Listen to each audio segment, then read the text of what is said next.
I apologize to you, dear viewer, for the absence of any images related to the manga in the video due to copyright, and we leave you now with the events of the wonderful manga. South Blue, Kingdom of Sherbet. Kuma is now 17 years old and has become a priest. He treats poor elderly people by removing pain from their bodies using the powers of his fruit. People call her the Miracle Hand. We also see Jenny. She is now 21 years old and has become a very beautiful young woman and interesting. She rebukes elders who complain within the church. It seems to be very popular among children. People say that the new king of the Sharbat Kingdom, King Bakuri, is a stingy and heartless person. He makes even the sick pay tribute. The king listens to the conversation through a wired speaker and blushes. What is a disturbed person? Kuma tells people that he can treat them every week as long as it is just a mild pain or illness. All the accumulated pain that Kuma removed, the same amount of pain he removed from Luffy in Thriller Bark, was compressed into the bubble of the cat's palm, and then Kuma did the same thing Zoro did. Took all the pain himself. Jenny cries and says that Kuma does this every week and people don't know. Kuma says this is unavoidable because someone must endure all the pain and suffering that was removed, otherwise it won't go away. If the mass of pain and suffering was left alone, it would go back to who it was. He took it away from them. But Kuma says he's happy because everyone who helped him was happy. 25 years ago, Kuma is now 22 years old. Jenny asked Kuma to marry her, but he refused. Jenny gets angry and continues to pressure him. Kuma wants them to be happy, but he remembers the tragic past that his parents suffered from and does not want the same thing to happen to Jenny. Kuma changes the subject and tells Jenny the news about the dragon and the Liberation Army.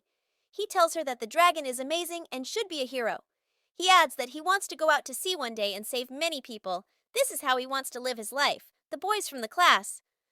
In the past, they bullied Kuma, the owner of the hat named Gyugyo, as he brought fish to their house. They both seem to love Jenny. 22 years ago, a major accident occurred. Kuma is now 25 years old. He asks the king's army to release the people they kidnapped. The kidnappers told Kuma that the law had changed. It was decided that the people of the South could use it as they wanted. Kuma was angry because he knew this would make them slaves and attacked using bear shock, Ursus shock. The king explains that the kingdom of Sorbet will be divided into two parts. The northern part will be the true kingdom of Sorbet, and the southern part will contain the old people who cannot pay tribute. The king calls them obstructions. The Kuma church is also present in the southern part. The king believes that by doing this, the kingdom will prosper. We see Kuma, Jenny, and 3 other prisoners, including the 2 boys from the last chapter, in a cell. Kuma is now wearing his well-known hat.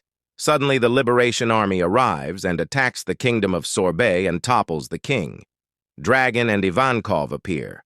Ivankov says, "This is Kuma. Is it Kuma? I'm still the same person I was back then. Let's go and change the world." The Liberation Army that appeared at the time of the emergence of the Pirate Age and the Ohara incident was led by 2 main pillars, Dragon and Ivankov. With the addition of Kuma, its name became the Revolutionary Army, which resonated throughout the world. Jenny also joins the Revolutionary Army. Dragon says that they are still lacking funding. He wants the Revolutionary Army to help a revolutionary faction in a country that wants to overthrow its king. He also wants to train new members on the correct use of weapons and teach them how to fight. Dragon says that he was a Marine, but if he finds justice there, Kuma says he wants to follow Dragon. Dragon tells him that he will not make him regret making this decision. Kuma returns from time to visit the church. 8 years have passed. 14 years ago in a certain kingdom. We see Jenny, who is now the commander of the Eastern Army. She is happy because she will meet the Kuma squad the next day, the headquarters of the Revolutionary Army. In Tegu, someone sent a report to Dragon that Jenny was kidnapped. Whoever sent the report says it was mediated by an unexpected enemy. Final note. Disturbing news. 14 years ago, Kuma and Jenny were commanders in the Revolutionary Army. End of the chapter. Dragon receives news of Jenny's kidnapping. Don't forget to subscribe to the channel and support us with a like.